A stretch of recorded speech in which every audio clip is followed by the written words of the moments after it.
সকলোকে পুনৰবাৰ স্বাগতম জনাইছোঁ স্মাৰ্ট লাৰ্ণিং ইউটিউব চেনেলটোলৈ। চ' বন্ধুসকল, আজি আমি গ্ৰেড 3ৰ যিটো স্কিল টেষ্ট হ'ব আমাৰ, সেই স্কিল টেষ্টটোৰ ৰিলেটেড কিছুমান টপিক আমি ডিছকাছ কৰিম এই ভিডিঅ'টোত। চ' যদি চেনেলটোত প্ৰথমবাৰ আহিছে চেনেলটো ছাবস্ক্ৰাইব কৰি দিব। আৰু আজিৰ ভিডিঅ'টো বহুতেই বেছি ইম্পৰ্টেণ্ট হ'ব, ভিডিঅ'টো কিন্তু স্কিপ নকৰিব আপোনালোকে।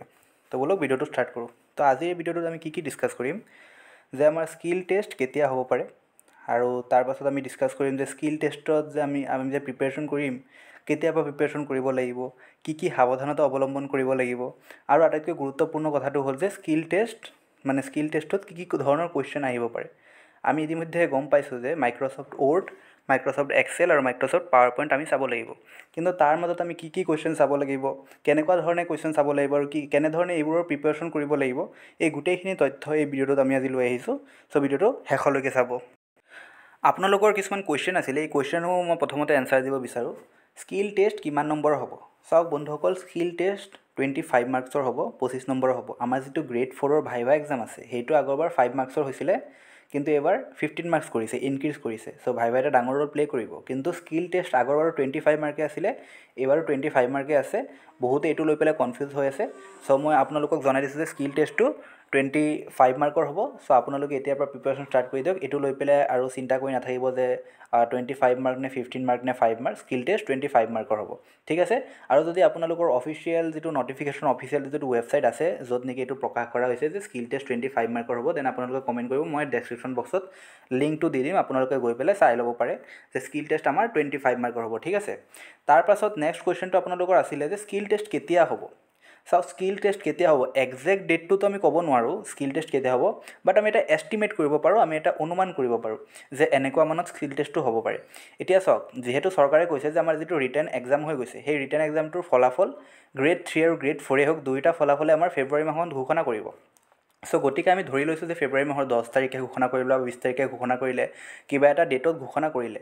তাৰ পাছত যিটো ডেটতে ঘোষণা কৰে সেইটো ডেটৰ পৰা আপোনালোকে মানি লওক যে 20 ডেইজ, এটা 20 দিন বা 30 দিনৰ এটা সময় আপোনালোকে পাব ভাইভাৰ কাৰণেই হওক গ্ৰেড 4ৰ প্ৰাৰ্থীসকলে, বা স্কিল টেষ্টৰ কাৰণেই হওক যিসকলে নেকি গ্ৰেড 3 দিছে।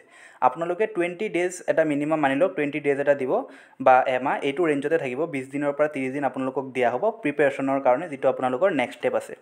দেন আপোনালোকে ভাবক গ্ৰেড 4ৰ যিটো ভাইভা এক্সাম আছে তাৰ কাৰণেও কিন্তু আপোনালোকৰ 20 ডেইজ বা 25 ডেইজ কিন্তু এনাফ নহয়। আপোনালোকৰ বহুত কিবা প্ৰিপেৰেশ্যন কৰিব লাগিব। কিয়? আগৰবাৰ আছিলে 5 মাৰ্ক, আপোনালোকে গম পাইছে, কিন্তু এইবাৰতো 15 মাৰ্ক হৈ গ'ল।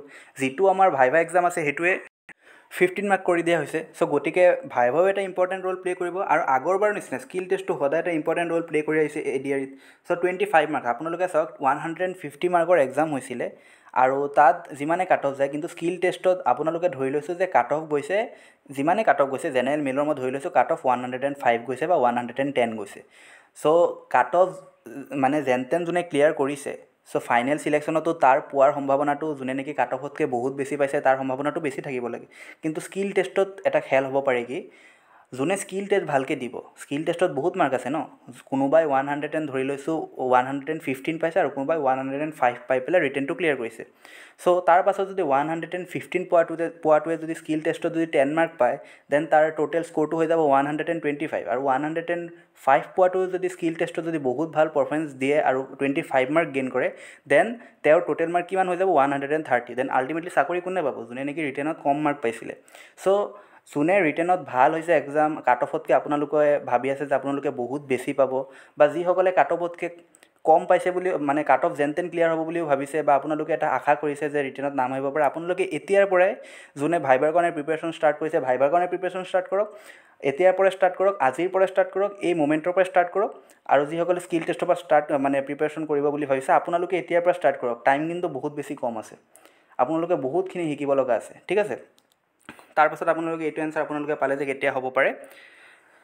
দেন আপোনালোকে কেনেকৈ প্ৰিপেৰেশ্যন কৰিব, স্কিল টেষ্টৰ কাৰণে আপোনালোকে কেনেকৈ প্ৰিপেৰেশ্যন কৰিব। স্কিল টেষ্টৰ কাৰণে আপোনালোকে এতিয়াৰ পৰা প্ৰিপেৰেশ্যন কৰিব। আপোনালোকৰ ঘৰত যদি এটা লেপটপ আছে তেন্তেতো ভালেই, নহ'লে আপোনালোকে যদি অলৰেডি কিবা এটা যদি ক'ৰ্চ কৰি আছে, DCA হ'ব পাৰে, HDC হ'ব পাৰে, এইকেইটাতো ইনক্লুড হৈয়ে যায়। একদম বেছিক কিছুমান বস্তুহে আহিব, MS Word আহিব যিটো আমি প্ৰথমতে শিকোঁ, আৰু যিকোনো কোৰ্চৰে তাৰপাছত MS Excel আহিব, দেন MS PowerPoint আহিব, ঠিক আছে। তো স্কিল টেষ্ট 25 নম্বৰ আছে। আপুনি নিজৰ পৰাই প্ৰিপেৰেশ্যন আৰম্ভ কৰক। আপুনি আজিৰ পৰাই নিজৰ পৰাই প্ৰিপেৰেশ্যন আৰম্ভ কৰক।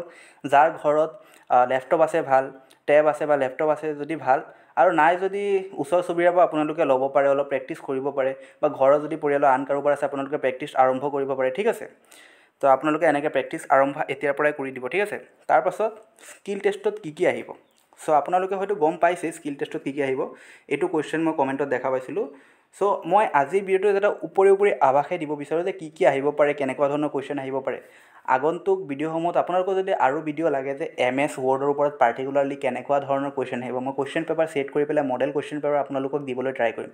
আপোনালোকে কমেণ্টত জনাব যে MS ৱৰ্ডৰ লাগে, MS Excelৰ লাগে, MS PowerPointৰ লাগে, বা তিনিওটাৰ লাগে। আপোনালোকে কমেণ্টত জনাব, মই কুৱেশ্যন পেপাৰ ৰেডি কৰি পেলাই আপোনালোকক এটা গ্ৰুপ খুলি পেলাই বা ইউটিউবত মই প্ৰভাইড কৰি দিম, ঠিক আছে। চ' আপোনালোকে মনত ৰাখিব তিনিটা বস্তু আহিব, মাইক্ৰ'ছফ্ট ৱৰ্ড আহিব, মাইক্ৰ'ছফ্ট এক্সেল আহিব, এণ্ড মাইক্ৰ'ছফ্ট PowerPoint আহিব। এই তিনিটা বস্তু আপোনালোকে চাই যাব। মোৰ মতে একো বস্তুৱে স্কিপ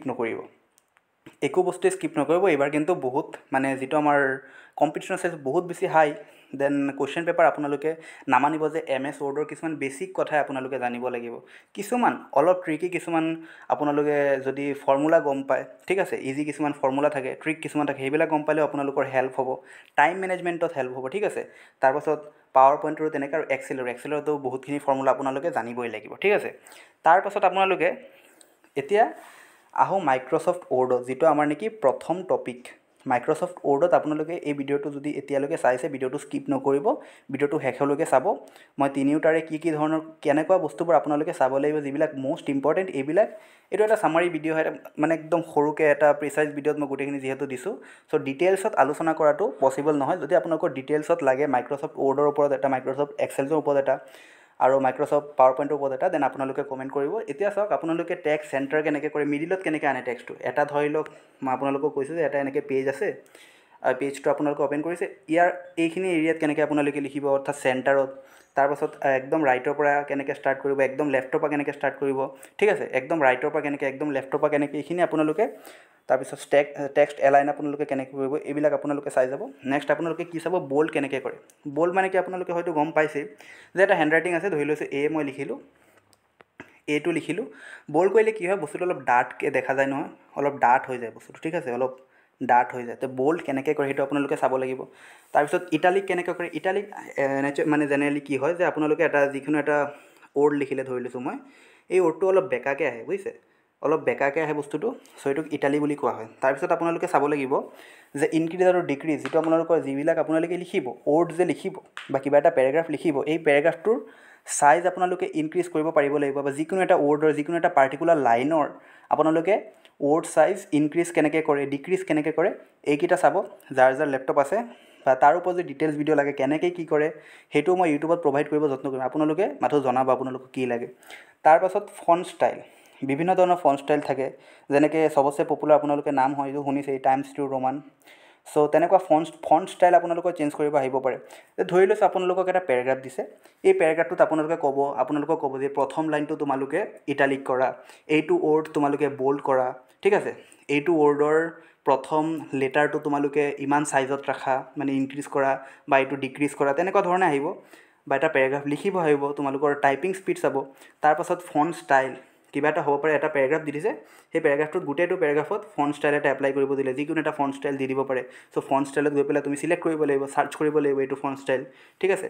তাৰপাছত আহিব পাৰে যে এটা পেৰাগ্ৰাফ লিখিব আহিব পাৰে মাইক্ৰ'ছফ্ট ৱৰ্ডত, আপোনালোকৰ টাইপিং স্পীড চাব, আপোনালোকক 5 মিনিট দি দিলে ইমানটা ৱৰ্ডৰ এটা পেৰাগ্ৰাফ আপোনালোকে লিখিব লাগিব, ঠিক আছে। তাৰপাছত আৰু কি আহিব পাৰে, হাইলাইট কৰিব আহিব, পাৰ্টিকুলাৰ এটা লাইন আৰু এটা ফুল পেৰাগ্ৰাফ আপোনালোকক হাইলাইট কৰিব আহিব পাৰে। চ' এইখিনি আপোনালোকে মাইক্ৰ'ছফ্ট ৱৰ্ডত চাই যাব, ঠিক আছে। তাৰপাছত আমি আহোঁ MS এক্সেলত। এক্সেলত কি হয়, জেনেৰেলি আপোনালোকক টেবল বনাবই আহে এক্সেলত। চ' ইম্পৰ্টেণ্ট কিছুমান বস্তু দিয়া থাকিব। ধৰি লৈছোঁ মই আপোনালোকক এটা এক্সাম্পল দিছোঁ, এটা ষ্টুডেণ্ট আছে, ক্লাছ 5-6 আপোনালোকে যিকোনো এটা ষ্টুডেণ্ট হ'ব পাৰে, ষ্টুডেণ্ট 3-4টা আছে, ষ্টুডেণ্ট 3-4জনৰ আপোনালোকক মানে যিটো কুৱেশ্যন পেপাৰ থাকিব, তাত মাৰ্কসমূহ দিয়া আছে যে ছ'চিয়েল ছায়েন্সত ইমান পাইছে, মেথছত ইমান পাইছে, এডভান্স মেথছত ইমান পাইছে, বা বিভিন্ন ধৰণৰ ছাবজেক্টত ইমান পাইছে। আপোনালোকে এটা টেবুলত এইখিনি পুট কৰিব লাগিব। তাৰপাছত গোটেইখিনি পুট কৰা হোৱাৰ পাছত দেন আপোনালোকে ওলাব লাগিব যে 4জন বা 5জন আপোনালোকক মানে ষ্টুডেণ্ট দি দিলে সেই ষ্টুডেণ্টবিলাকৰ গোটেইকেইটা ছাবজেক্টৰ চাম আপোনালোকে ওলাব লাগিব, মানে টোটেল মাৰ্ক কিমান পাইছে আপোনালোকে ফৰ্মুলাৰ জৰিয়তে ওলাব লাগিব। গোটেইকেইজন গোটেইকেইজন ষ্টুডেণ্টৰ আপোনালোকে এভাৰেজ ওলাব লাগিব, সেইকাৰণেতো আপোনালোকে ফৰ্মুলা লাগিব, নহ'লে আপোনালোকে কেনেকৈ ওলাব? আৰু প্লাছ কৰি পেলাই লাষ্টততো নহ'ব যে 40 পাইছে, 50 পাইছে, 60 পাইছে, গোটেইকেইটা প্লাছ কৰি পেলাই মই টোটেলত লিখি দিলোঁ, তেনেকৈ লিখিলে নহ'ব। তেওঁলোকে চাব যে আপোনালোকে ফৰ্মুলা ইউজ কৰি পেলাই সেইটো কৰিছেনে নাই, সেইটো তেওঁলোকে চাব। তাৰপাছত এভাৰেজ আপোনালোকে ওলাব পাৰিব লাগিব। তাৰপাছত এটা ষ্টুডেণ্ট পাছ নে ফেইল এইটো আপোনালোকে ওলাব পাৰিব লাগিব। তাত লিখি দিলে নহ'ব যে পাছ বা ফেইল, সেইটো এটা ফৰ্মুলা আছে, যিটো ফৰ্মুলা এপ্লাই কৰি পেলাই ক্লিক কৰিলে পাছ নে ফেইল অট'মেটিক আহি যায়। চ' আপোনালোকে পাছ নে ফেইল সেইটো কেনেকৈ ফৰ্মুলা দি পেলাই এপ্লাই কৰে সেইটো আপোনালোকে চাব লাগিব। দেন আপোনালোকে লেটাৰ মাৰ্ক পোৱা কেইটা ছাবজেক্ট আছে কাউণ্ট কৰিব আহে আপোনালোকক কেতিয়াবা। চ' সেইখিনি এই ফৰ্মুলাখিনি আপোনালোকে চাই যাব লাগিব, ঠিক আছে। তাৰপাছত আপোনালোকে you have to learn how to format a table in MS Excel in different styles, ঠিক আছে। বিভিন্ন ধৰণৰ টেবলসমূহ কেনেকৈ ফৰ্মেট কৰিব লাগে MS Excelত সেইখিনি আপোনালোকে চাব লাগিব। প্লাছ আপোনালোকে কি চাব লাগিব যে টেবল বৰ্ডাৰ কেনেকৈ দিয়ে। এই বস্তুখিনি চালে, একদম জেনেৰেল এই বস্তুখিনি চালে মই ভাবোঁ যে MS Excel আপোনালোকৰ বহুখিনি এডভান্স হৈ থাকিব আপোনালোক, ঠিক আছে। এইটো এটা যিহেতু এটা প্ৰিচাইজ ভিডিঅ' হয়, চ' মই এইখিনি চাব আপোনালোকক ছাজেষ্ট কৰিম বৰ্তমান। তাৰপাছত আপোনালোকে যদি মই MS PowerPoint কথা কওঁ, চ' MS PowerPoint বেচিকেলি আপোনালোকৰ নিউ শ্লাইডছ কেনেকৈ ল'ব লাগে, আৰু বিভিন্ন ধৰণৰ শ্লাইডছ থাকে ন। কেতিয়াবা ধৰি লৈছোঁ এইটো এটা শ্লাইড আছে, এই শ্লাইডটো এনেকুৱা ধৰণে যে আপোনালোকে টাইটেলটো ইয়াত লিখিব পাৰিব, তাৰপিছত যিখিনি মেইন কথা এইখিনি ইয়াত লিখিব পাৰিব। কোনোবা এটাত হয়তো এনেকুৱা থাকিব পাৰে যে এইটো এটা ধৰি লওক, ক'ত গ'ল এক ছেকেণ্ড হা, আৰু এটা ধৰি লওক এনেকৈ শ্লাইড আছে। তো এই শ্লাইডটোত হ'ব পাৰে এইবাৰ ডিজাইনটো এনেকুৱা যে দুটা টপিকৰ কম্পেৰিজন কৰিব লাগিব, মিডিলত এনেকুৱা থাকিব। চ' কোনটো শ্লাইড কোনটো টপিক দিলে কোনটো শ্লাইড ল'ব লাগিব, চ' সেইবিলাক আপোনালোকে জানিব লাগিব। চ' তেনেকৈ শ্লাইড চিলেকশ্যন আপোনালোকে চাব লাগিব। মেনি টাইপছ অফ শ্লাইডছ কেনেকুৱা বিভিন্ন ধৰণৰ শ্লাইড আছে, এইবিলাক কেনেকৈ লয়, নিউ শ্লাইড কেনেকৈ লয়, ঠিক আছে।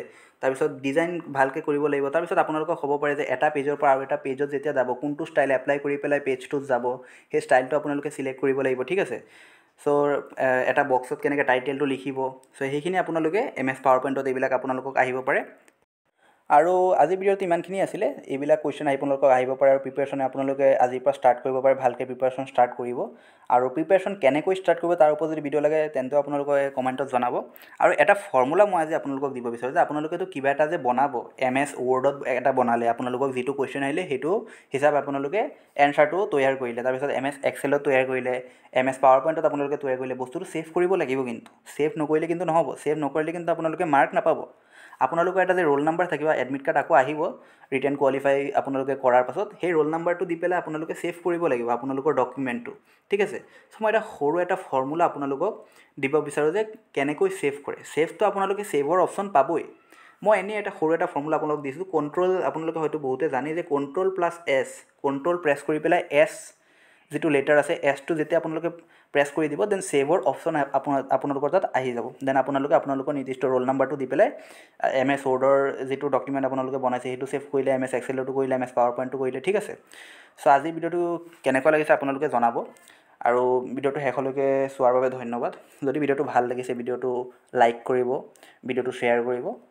এনেকুৱা যদি আপোনালোকৰ চিনাকি কোনোবা আছে ADRE প্ৰিপেৰেশ্যন কৰি আছে স্কিল টেষ্টৰ কাৰণে, আৰু চেনেলটো যদি প্ৰথমবাৰ আহিছে চেনেলটো ছাবস্ক্ৰাইব কৰি দিব। Thank U.